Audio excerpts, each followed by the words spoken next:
Hey everybody, and happy Friday. We're going to go ahead and get started on our notes for today. This is the 17th of April for Math 1. We're still talking about solving one variable inequalities. Today we're doing our third part, so building on what we've already done, multi-step inequalities and compound inequalities we're looking at today. Okay, so, and I'm going to reiterate some things that I've noticed that people have been doing on the other assignments that might be helpful here as well. Okay, so let's start with the first one. So just like we did before, we're going to solve this one the same way as we did before. It's just more steps, okay? So first thing we're going to do is we're going to replace the inequality with an equal sign, pretend that it's equal for a while, just to make it easier on us, okay? And then I'm going to draw my line down my equal sign like I always do. And then I'm going to start solving like I normally would. So remember, our first step is always to distribute. So 5 times x is 5x. 5 times -1 is -5. And then bring everything else down. Okay. Then I want to get the x's on the same side. I can move either the 5x or the 2x, it doesn't matter. But if you move the smaller one, you won't have negative, so that's easier. So to get rid of 2x, since it's being added and it's a positive, the opposite is subtracting. So I'm going to subtract 2x, and I'm going to subtract 2x underneath the one that has an x over here as well. So here, 5x minus 2x is 3x.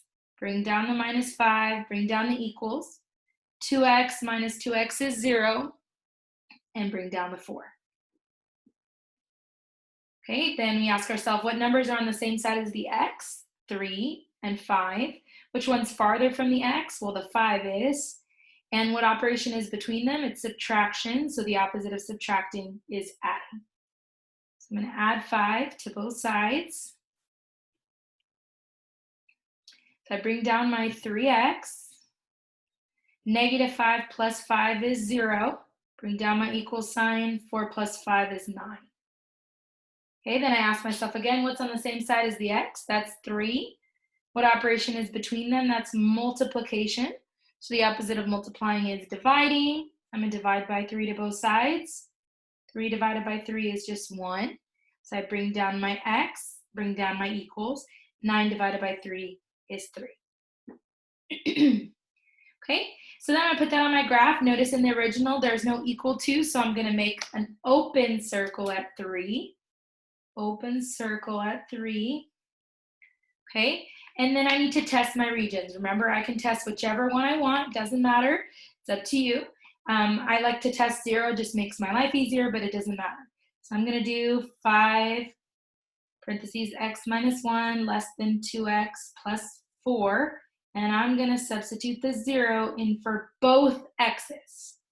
Okay, so I have 5 parentheses 0 minus 1 is less than 2 parentheses 0 plus 4.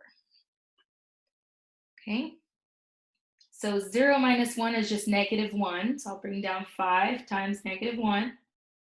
And 2 times 0 is just 0. So I'll bring down the 4. And then 5 times -1 is -5. So then I have to see if it's true or false. So is -5 less than 4? Yes, it is. That's true. So I want to shade on the side where the 0 is. So here's 0. So I want to shade on this side where the 0 is. Okay, so I'm going to go from this and go outwards again. Make sure it's an arrow to show that it keeps going. And I can see that my solutions are all on the less than side. These are all numbers less than. So I'm going to rewrite my final answer then as x is less than 3. Make sure to write your final answer. Okay, that's just like we've done. It's just a little bit more complicated, but that's just mixing with what we've done in the past, okay? Now we're going to look a little bit at compound inequalities, okay, which we did a little bit of on the first and second day with just graphing. So now we're going to look at solving. It's not really different, okay? So notice here we have 2 separate inequalities with an or between them. So the first thing we're going to do is we're going to solve them just like their regular inequalities, okay? So separately first, okay? So I'm going to focus on the first one, this one here. I'm going to start by rewriting it with an equal sign. So 7v minus 5 equals 65. Draw my line down my equal sign like I always do, and I'm going to solve. So what number's on the same side as the v? 7 and 5. Which one's farther away? The 5. And since it's being subtracted, the opposite is adding 5 to both sides. Okay, so I'll bring down my 7v. Negative 5 plus 5 is 0. And then 65 plus 5 is 70. What's on the same side as the v? 7. What operations between them? Multiplication. So the opposite of multiplying by 7 is dividing by 7. So 7 divided by 7 is 1. Bring down the v. 70 divided by 7 is 10. Okay? Same on the other side. Solve like regular. I'm going to rewrite it with an equal sign. Negative 3v minus 2 equals negative 2. Draw my line down my equal sign. And then I'm going to solve like usual. So what's on the same side as the v? The negative 3 and the negative 2. Which one's farther from the v? The negative 2 here. And since it's subtracting 2, the opposite it would be to add 2. Okay, bring down the negative 3v. Negative 2 plus 2 is 0. Bring down the equal sign. Negative 2 plus 2 is 0. What's on the same side as the v? The negative 3. What operations between them? Multiplication. Opposite of multiplying is dividing. So I'm going to divide by negative 3 to both sides. Negative 3 divided by negative 3 makes a 1. So bring down the v, bring down the equal sign. 0 divided by negative 3 is 0. Okay? So now we're going to start graphing that. We're going to put those on our graph. Notice for the first one, it does have an equal to, so I'm going to make a solid dot on 10. Okay? So solid dot on 10, because it has an equal to. And then notice over here, this one also has an equal to, so I'm going to make a solid dot on 0. Okay? All right. So then now we got to test our regions. Now, here's the issue here. Earlier, we only had to test one point because there's only 2 places it could be. So if it's not over here, then it must be over here. Then we have to test 1. Here, we now have 3 different regions. Okay, I have over here, I have in the middle, and I have over here. And they could all be true. 2 of them could be true. 1 of them could be true. So I actually have to test all 3 regions. That's the only thing that's a little bit more annoying with compound inequalities. I got to test all 3 of them. Okay, so I'm going to go ahead and test my inequalities and see what comes out. Okay, so I'll pick a point here. It doesn't matter. Let's say we pick negative 1 from this region. Pick a point here. It doesn't matter. I can't use 0 because 0 is one of my solutions. Let's just say I pick 1 to make my life easier from this region. I got to pick 1 from this one too. I'll just use 11 because it's the smallest one. Okay, so those are going to be the 3 numbers that I'm going to check and see if they are true or not. Okay, so I'm going to substitute in and I'm going to find out if they're true. Now, because this is or, we're looking at where it's true for either one, right? Not for both of them at the same time, but for either one. Okay, so since the 0 went with this inequality right here, I'm going to test that negative 1 in this one right here. Okay, so I'm going to take a second and I'm going to replace the negative 1 with my v. Okay, so negative 3 times the negative 1 minus 2 is greater than or equal to negative 2. Okay. So negative 3 times negative 1 is 3. And 3 minus 2 is 1. So is 1 greater than or equal to negative 2? Yes, it is. That is true. Okay. So that means my solution for this one over here is going to be in this region right here. Okay. All right. I'm also going to test it in this one over here. Okay, so 7 times the negative 1 again, minus 2, I'm sorry, minus 5. I read wrong. I'm looking at this equation, right? Inequality right here. Minus 5 greater than or equal to 65. So 7 times -1 is -7, minus 5 greater than or equal to 65. -7 minus 5 is -12, greater than or equal to 65. So is -12 greater than or equal to 65? No, it's not. Okay, but as long as one of them is true, that's going to be part of my solution. I'm sorry, you totally couldn't see that. So sorry, guys. But what I wanted to say with that there is, since one of them, this is an or, right? It's or, that means only one of them has to be true. So technically, once I get that one of them is true, I really don't have to check the next one. It doesn't matter. As long as one of them is true, it's fine. Okay, so I'm going to go ahead and shade in this piece right here because one of them came out true. Okay, so that's part of my solution for sure. All right, so I'm going to now test the one in. I'm going to test it in the first one here. I'll just go in the same order just so you can see. So I'll start with this one.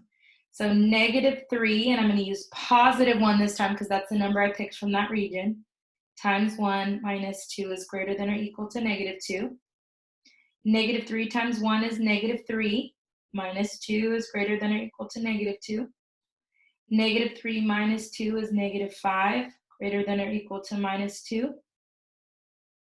And then, is -5 greater than or equal to -2? No, it is not. Let's test the other one to see if it works in the other one. Okay, so 7 times 1, again, I'm using this inequality right here, substituting the 1 for the v, minus 5 greater than or equal to 65. 7 times 1 is 7. 7 minus 5 is 2. Is 2 greater than or equal to 65? No, it's not. So this is not going to be part of our solution. Okay, that one's not part of our solution. Okay, last one we're going to test here. So I'll just go in the same order. I'm going to test the -3. And I'm going to substitute in our number that we picked, which was 11. I'm using this inequality right here, so substituting the 11.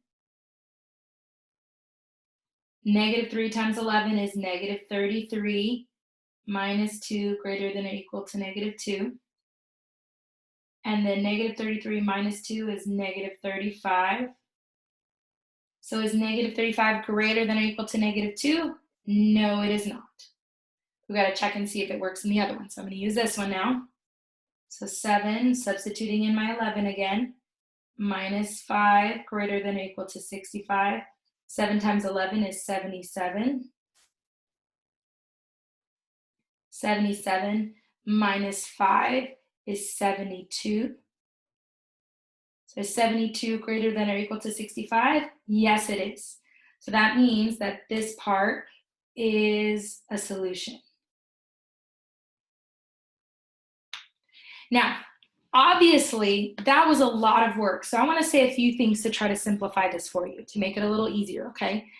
Notice when I first started talking about this, the reason why I chose to substitute the -1 into this one first was because this boundary point, the 0, was the one that went with this inequality. And once I got a true here, I really didn't have to check it in the second.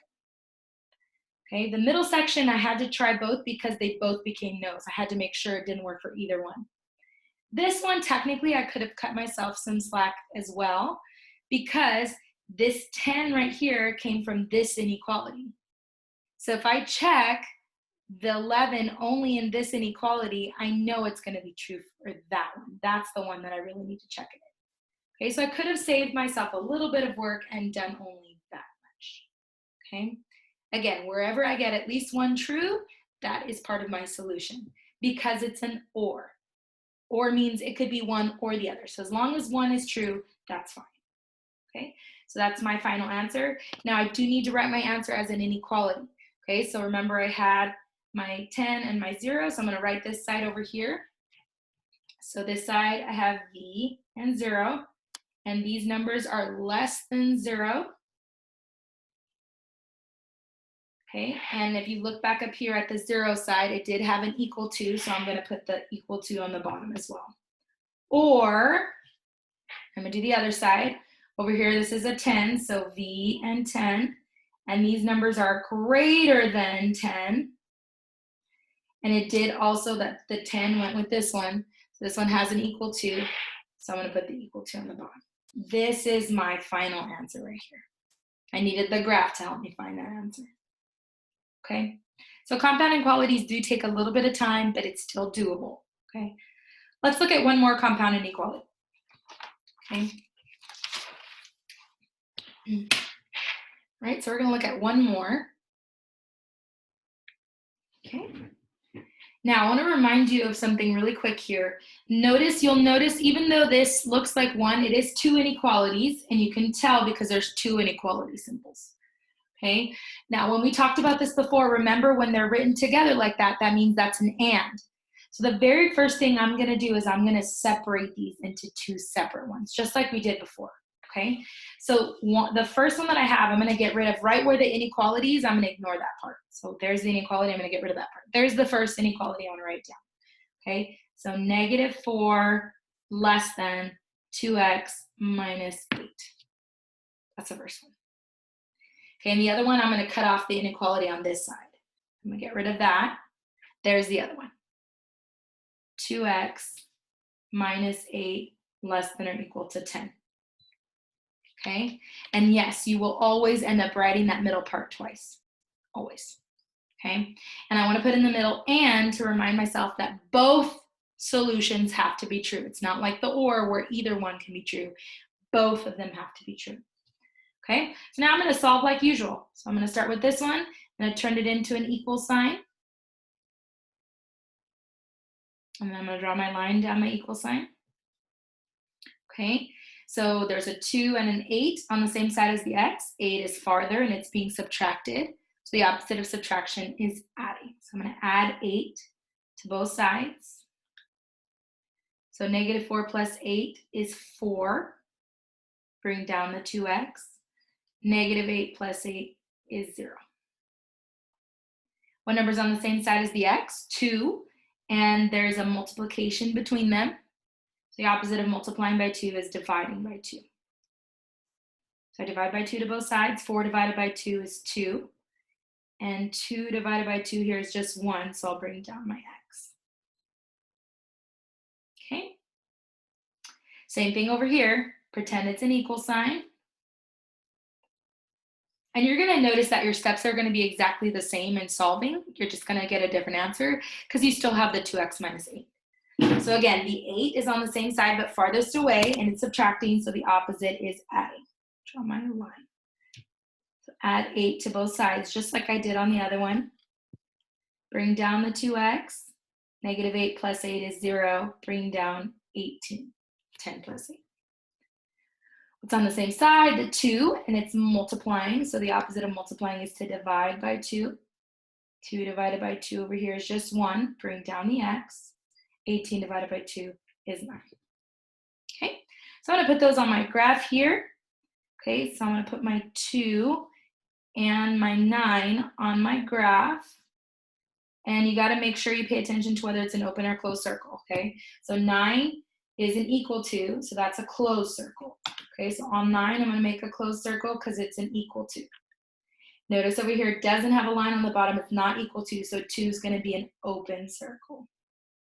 Okay, and then I got to test my regions. And again, I have 3. Okay, so there's 3 different possibilities here, here, or here. And I got to test them. Okay, so I'll pick a point from each one of them. Lucky for us, here I can pick 0. Here I got to pick something in between, doesn't really matter. I'm going to go with small numbers. Let's use 3. 3 is the smallest one I can use just to make it easier.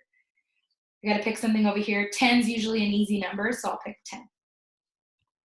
Okay? All right, so now we're going to substitute in and see if it's true. Now, since this is an and, both of them have to be true. So on this one, I do have to check it in both of them, unless you already get that one is false. Okay, so it has to be true for both of them. All right, so I'm going to start with this one, and I'm going to substitute in the 0 to see if it's true. Okay, so -4 less than 2, and then instead of writing x, I'm writing the 0 minus 8. So 2 times 0 is 0. So I don't really need that 0. I'm just going to bring down the -8. Is 4 less than -8? No, it is not. That's false. So already if I get a false, it doesn't matter if the other one comes out true because they both have to be true. So if I want to save myself some time, I don't need to check the other point unless you want to. Okay, but both have to be true. Okay, same thing for the second one. Substitute in, starting with this one, same thing, substitute in the 3. So -4 less than 2, and then instead of writing x, I'm putting 3 minus 8. Okay, -4 less than 2 times 3 is 6 minus 8. -4 less than, and 6 minus 8 is -2. So is -4 less than -2? Yes, it is. Okay, so now I have to check and see if that also works in my second one, because remember it has to work for both. So I'm going to take that same 3 and I'm going to replace it for the x in this one. Okay, so same thing underneath. So I'm going to do 2, and then instead of writing the x, I'm going to put in my 3 minus 8 less than or equal to 10. Okay, so 2 times 3 is 6. And 6 minus 8 is -2. So is -2 less than or equal to 10? Yes, it is. So it's true for both of them. That means I want to shade for sure in this middle region because it was true for both of them. It's true for both of them, so I want to shade in the middle. Okay. Now let's test this last one here. So I'll substitute it in that first one again. So we're using 10 this time. That's the point we chose. So -4 less than 2 times 10 minus 8. Bring down the -4 less than 2 times 10 is 20 minus 8. -4 less than 20 minus 8 is 12. Is -4 less than 12? Yes, it is. But it has to be true for the other one too. So I'm going to check the other one as well. So I'm going to do 2, and then instead of writing x, remember we're using 10 minus 8 less than or equal to 10. So 2 times 10 is 20 minus 8. 20 minus 8 is 12. Is 12 less than or equal to 10? No, it is not. So that's not a solution because it has to be true for both of them. Okay. So then my final solution is right here in the middle, which kind of makes sense because it's an and. Remember, ands are shaded in the middle, so that makes sense. I should write my final solution based off my graph. So I have a 2, and I have a 9, and x is in between them, so I want to write it in the middle. Now remember, when we write in between, they're both going to be less thans because this one is written backwards. So that is actually say x is greater than 2. It looks like a less than, but it's not. Okay. Then you look back up here, the 2 was not included, so no equal to, but the 9 was included, so that one has an equal to. Or if I wanted to write them separately, I could write it as x is greater than 2 and x is less than or equal to 9. Either one of those, they're exactly the same. That's your final answer. I usually use this one just because it's easier to write, but you can write it this way too if you want to. Okay, I do know these questions will take a little bit longer, so if you have any questions, please let me know. Contact me through Remind, email, Google Classroom, whatever you need, okay? Have a great day, guys.